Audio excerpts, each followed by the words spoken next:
Hello my dear students. Yesterday we did about nutrition and the mode of nutrition. Today we will discuss about the process of food making in the plants, which is called photosynthesis. Here photo means light and synthesis means making. So what is photosynthesis? Photosynthesis is the process of making up of the food by the plants in the presence of the light, that is of the sun, means in the presence of the sunlight, is known as photosynthesis. As we are having many rooms in our house, for example bedroom, dining room, drawing room, etc., but we cook the food only in the kitchen. Similarly, plants are having many parts like roots, stem, branches, leaves, fruits and the flowers. But the process of making of the food, it occurs only in the green parts of the plant, and mainly the leaves in the plant, they are green in color. So leaves are called the kitchen of the plants, or we can say that they are the food factories of the plants where the plants synthesize their food. Now, if we want to cook the food in our home, first of all we need the raw materials. We bring the raw material from the market and then we cook it, make it soft and make the delicious food for us. Similarly, the leaves also need some raw materials to carry out the process of photosynthesis. The raw materials which the plant, or we can say the leaves, need to make the food are, first is water and the minerals. From where the leaves take the water? Let us say that these are the roots of the plants. The water is present under the ground. We all know that. So the roots of the plant, they absorb the water from the soil, from under the ground, and it takes up the water and the minerals to the whole plant and to the leaves also, and this process is carried out by the tube or pipe like structures present in all over the plant, which we call vessels. So the leaves in this way got the water. Number one ingredients is completed. Then second, the leaves need the carbon dioxide. We know the carbon dioxide is gas and it is present in the atmosphere. So from where the plants took the carbon dioxide? They take the carbon dioxide from their leaves. And how? Let us see that. This is a cross section of the leaf. In this, on the underside of the leaf, on the under surface of the leaf, there are present the openings which we call the stomata. The openings which are present on the leaf, we call that stomata, and these are the stomatal pores. Let us have a diagram of the stomata. These are the guard cells and this is the opening or the stoma from which gaseous exchange occur. These are the guard cells. These guard cells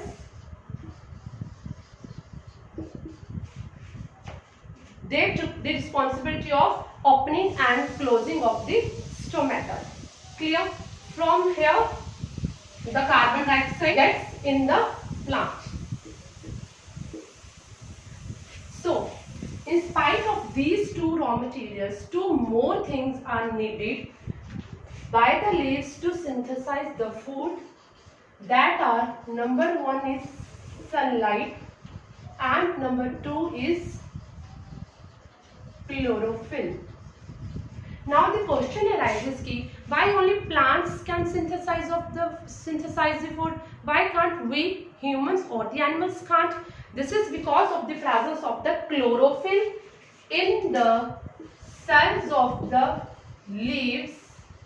This chlorophyll captures captures the solar energy from the sun, and by which the water and carbon dioxide, they get together to form the food, which is in the form of the sugar, or we can say that carbohydrates plus oxygen is liberated in this process, which is being used by the humans, animals and all living organisms.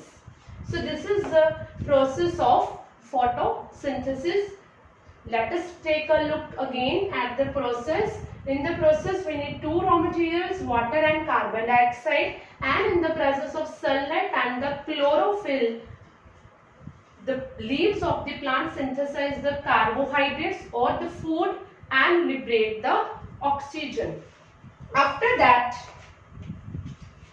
let us have a look at, as I have told you, stomata, in the stomata's diagram, the stomatal pore, it is guarded by the guard cells. So what is a cell? See, this is a structure of a cell. As we are having the skin, the cell is also having a cell membrane. We are having the body fluids. Cell is also having a body fluid, that is called cytoplasm.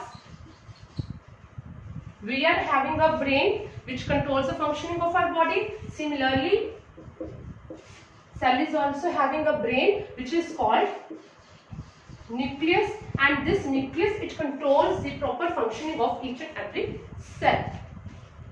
This is just for your knowledge, as it is in your book. Okay, then come back to our photosynthetic process. Photosynthesis, it is a very unique process on the earth. Just because of the photosynthesis, we can exist, because if there is no photosynthesis, there will be no food for the animals, and if there will be no food for the animals, then we couldn't be alive on the earth. Also, number two, it is just because of the photosynthesis that oxygen is there in the environment which we inhale. So photosynthesis gives us oxygen to breathe also. Without photosynthesis, there would be no oxygen, and again we humans or animals would be able to remain alive here. Then, but how photosynthesis occurs? It occurs just because of the sun. So sun is the ultimate source of the energy, because if sun is not present, then there would be no photosynthesis, and without photosynthesis, no life would be here on the earth. Hence, sun is all very important for us, photosynthesis is very important for us, and plants are also very important for us, because all animals depend upon the plants for their food. For example, tiger eats deer, deer eats grass. So deer depends upon the plants for food, and tigers depend upon the deer for food. But deer is present here, deer is alive. Why? Because it eats the plant. So indirectly, tiger also depend upon the plant for its survival. Hence, the process of photosynthesis is very much important for us to be occurred on the earth, so that we all animals survive here finally. We have seen that in some plants, the color of the leaves is red, pink or brown. But these leaves, they conduct photosynthesis. Why? Because they have the chlorophyll in them. What happens actually, in these leaves, there are other pigments also present which impart them these particular colors, and these colors then hides the green color of the leaf given by the chlorophyll. But they prepare their food themselves, they have the chlorophyll, they do photosynthesize.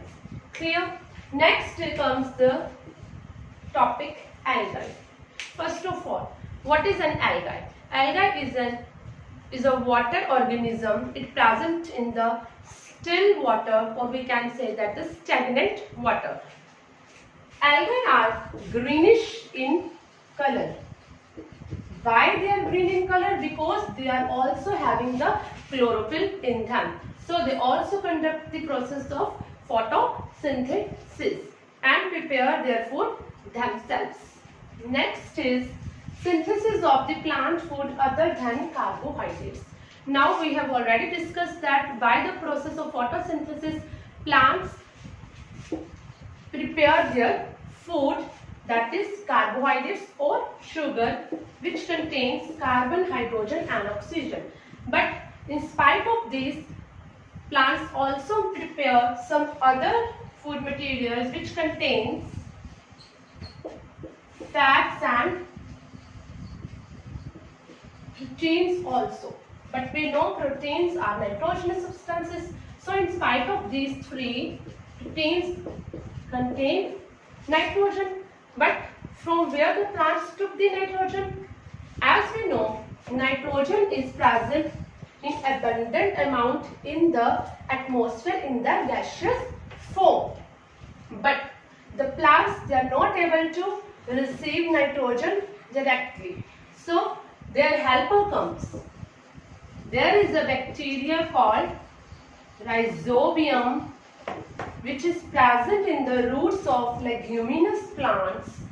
This bacterium, what is the role of the Rhizobium is, the Rhizobium fixes the atmospheric nitrogen and it converts the nitrogen in some soluble form which the plants can easily absorb through their roots, and hence they can form the proteinaceous substances also. So the next topic is other modes of nutrition in the plants. There are some plants which do not have the chlorophyll in it.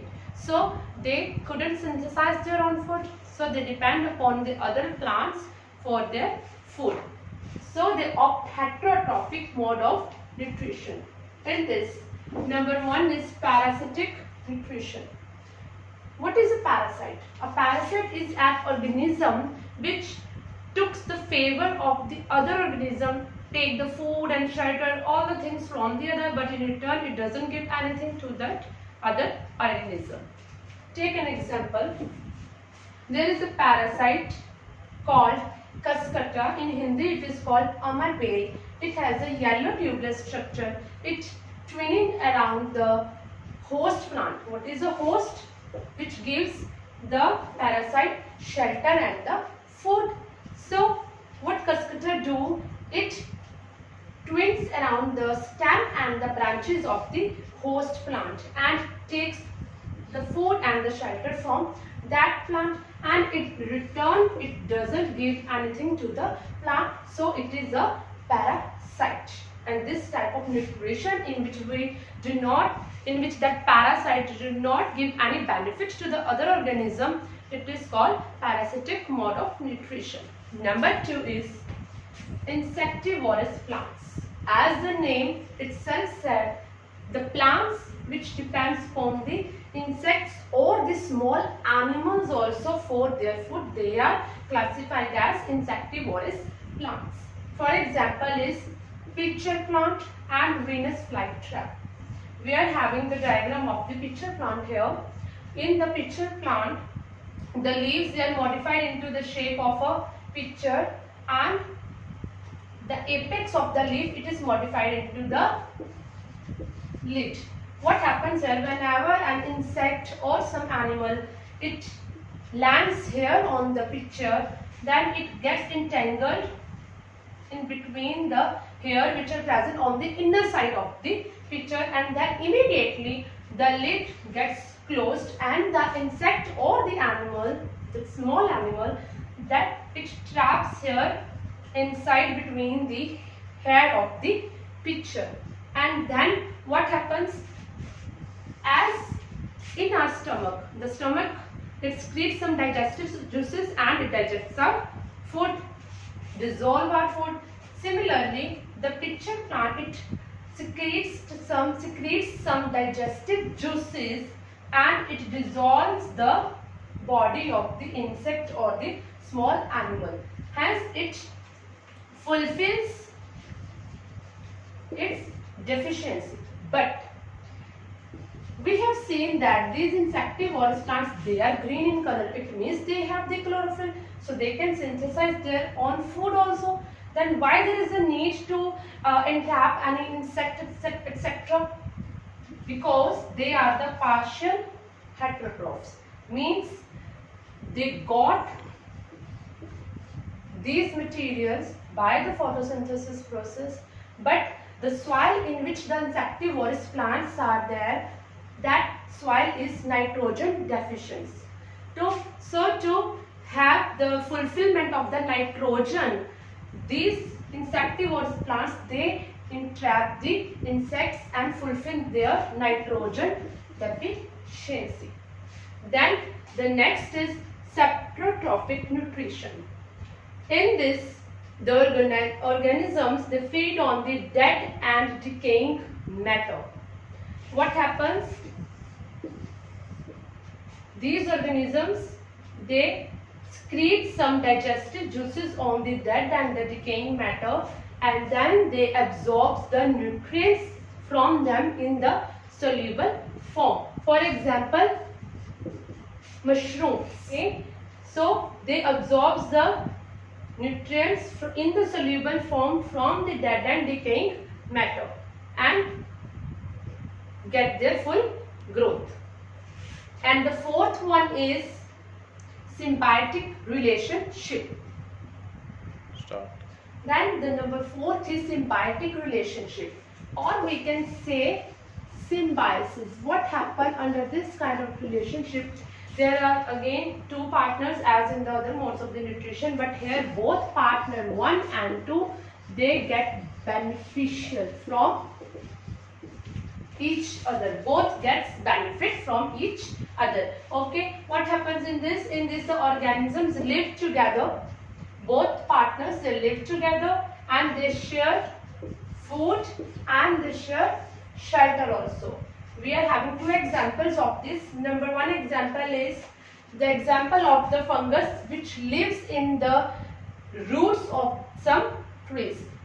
What happens here? The tree gives the fungus food plus shelter, and in return the fungi, it helps the plant in absorbing water and minerals from the soil. So both gets benefited. Example number 2 is that of the lichens.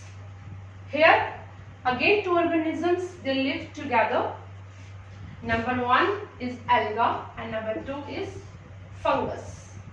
Alga, we know it can photosynthesize, it can prepare its food. So alga gives fungus food and fungus in return gives the alga shelter, water and mineral. So we can say that in the symbiosis, in the symbiotic relationship, both the organisms or the partners, they get mutual benefit. Start. So our next topic is how nutrients are replenished in the soil. We have seen the farmers adding on fertilizers and manures from their side in the soil. But why there is a need to add from our own side fertilizers and manures? As we know that plants, they take the mineral nutrients from the soil along with the water. There is a reason behind this, and the reason is that with the passage of the time, the soil, it gets deficient in the mineral nutrients amount.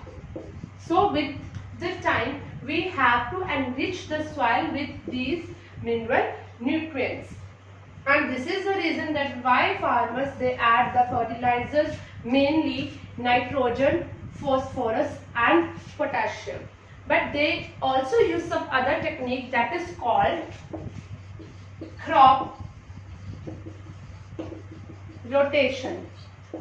What they do in this, for example, at one time a farmer grows the crop of the wheat, etc. Then on next year, the same farmer on the same field, he grows the crop of some leguminous plants. Leguminous plants, examples of this is It can be pulses, gram, peas, beans, etc. But why? See here, in the root nodules of the leguminous plants, there resides a bacterium, as we have already discussed in our video, that is rhizobium. It lives in the symbiotic relationship with the plant. What the rhizobium do? It fixes the atmospheric nitrogen from the atmosphere in the which was present in the gaseous form there, and it changes it into the soluble form, which is easily takes in by the plant, and the plant or the soil or the crop, we can say, it gets enriched in the nitrogen. Okay, then in return the plant gives rhizobium food and shelter. In this way, there is no need to the farmers to add extra nitrogen element to the soil. So this is our chapter, students, nutrition in plants. In case of any query, you can write down in the comment section. Thank you.